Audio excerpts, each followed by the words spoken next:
अब हम लोग शुरू करेंगे।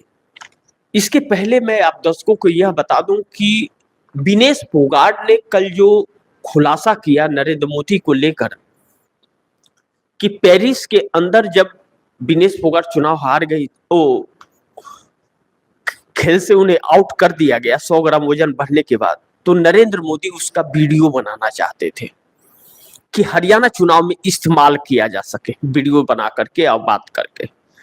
यह हर कोई जानता है कि नरेंद्र मोदी कैमरे के फ्रेम में और टीवी चैनलों पर रहना बहुत पसंद करते हैं। उनका पिक्चर आए, उसके अगल बगल में कोई ना आए।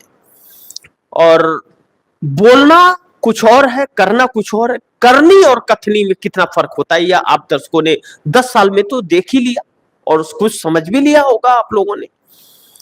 ऐसे हालात में विनेश फोगाट ने मना कर दिया कि नहीं, मैं तमाशा नहीं बनना चाहती किसी का, मैं वीडियो बनाने का और बात को रिकॉर्डिंग करने का बिल्कुल इजाजत आपको नहीं दे सकती, मुझे बात नहीं करना है। ऐसे वक्त में नहीं बात किया उन्होंने, इसका खुलासा उन्होंने किया। और मोदी जी क्या बात करते हैं सब कोई जानता है। एक संतावना देते, बेटी हो तुम मेरी, ये, लेकिन अंदर अंदर छल हुआ था।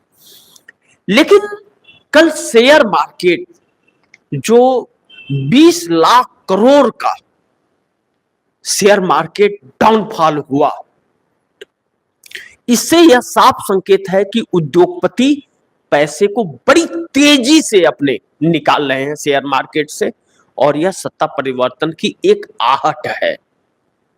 और दूसरी चीज, राहुल गांधी के सामने खड़ा होने से भी डरते हुए नरेंद्र मोदी नजर आ रहे हैं। वह नरेंद्र मोदी जो 24x7 चुनाव में रहते थे, वह नरेंद्र मोदी राहुल गांधी के सामने खड़ा नहीं हो रहे। और स्टार प्रचारकों में एक प्रचारक नरेंद्र मोदी और अमित शाह जो मुख्य चेहरे हैं भाजपा के, और बाकियों की कोई विषाद नहीं, सबको हाशिए पे डाल दिया गया, वह आखिरी दिन चुनाव प्रचार के हरियाणा से गायब रहे। अब सोचिए, जहां वोटिंग होना है वहां पे चुनाव प्रचार आप नहीं कर रहे हैं, जहां चुनाव के तारीखों का ऐलान नहीं हुआ है वहां आप जा रहे हैं। इसका मतलब साफ है कि आपने हार स्वीकार कर ली है।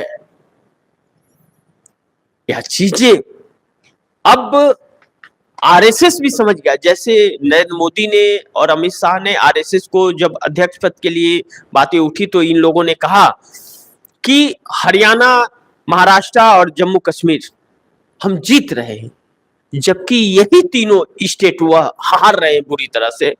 और झारखंड के अंदर थोड़ी सी संभावना नजर आ रही है, जीतेंगे इस चीज की गारंटी नहीं है, थोड़ी संभावना नजर आ रही है, मतलब फाइट है, क्योंकि 81 सीटें ही हैं झारखंड के अंदर और आदिवासी बेल्ट है। भारतीय जनता पार्टी आपदा में अवसर ढूंढती है, लेकिन हरियाणा चुनाव के परिणाम के बाद झारखंड के भी माहौल बदल जाएंगे और ऐसा बदलेगा जिसे संभाल पाना मुश्किल होगा। इसका संकेत कल जब चुनाव प्रचार थमा तब मिला। क्यों? कि राहुल गांधी, प्रियंका गांधी, सब कोई नजर आए और भाजपा ने शिवराज सिंह चौहान को, असम के मुख्यमंत्री हेमंत बिस्वा शर्मा को, योगी आदित्यनाथ को, ऐसे लोगों को उतारा था और अमित शाह और नरेंद्र मोदी गायब थे हरियाणा से।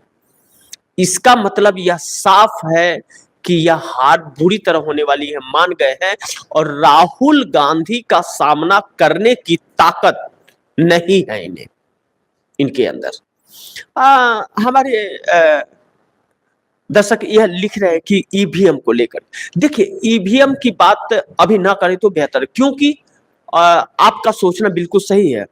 क्योंकि जब मैंने आप दर्शकों को बताया, कई बार अपने प्रोग्राम में बताया और लगातार यह बताता हूं कि जब 2019 की बात ही कर लेते, उसके 14 की बात छोड़ दी, 14 में बहुत सही था सब कुछ, लेकिन 19 के अंदर जब लोक चुनाव आयोग की विश्वसनीयता जो थी, लोगों के अंदर विश्वास चुनाव आयोग को लेकर जो था, वह 57% की थी और 2024 में 25% की हो गई और अब और भी कम हो गई है।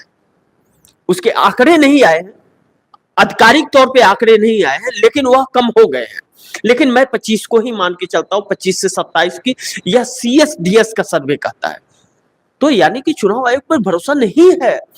5 करोड़ वोटों की हेराफेरी लोकसभा चुनाव में इस बार 24 में हुई है, यह सत्य है, इससे इंकार नहीं किया जा सकता और वह वोट भाजपा के खाते में गया है। चुनाव आयोग ने वोट पड़ने के बाद वोट प्रतिशत को बढ़ाया है 6 से 7%, इससे इंकार नहीं किया जा सकता। दर्शकों की चिंता वाजिब है, इससे इंकार नहीं किया जा सकता। और ढोल नगाड़े लेकर के भी पीटे वह कहे कि मैं साफ सुथरा हूं, तो नहीं मान सकता कोई, क्योंकि लोगों ने आंखों से देखा है। फॉर्म 70C नहीं दिया उन लोगों ने बहुत जगह, और फॉर्म 70C पहले ही साइन करवा लेते थे रिटर्निंग ऑफिसर। यह सब चीजें देखने को मिली है, इससे इंकार नहीं कर सकते। यह बहुत बड़ा सवाल है और यह चिंता का विषय है।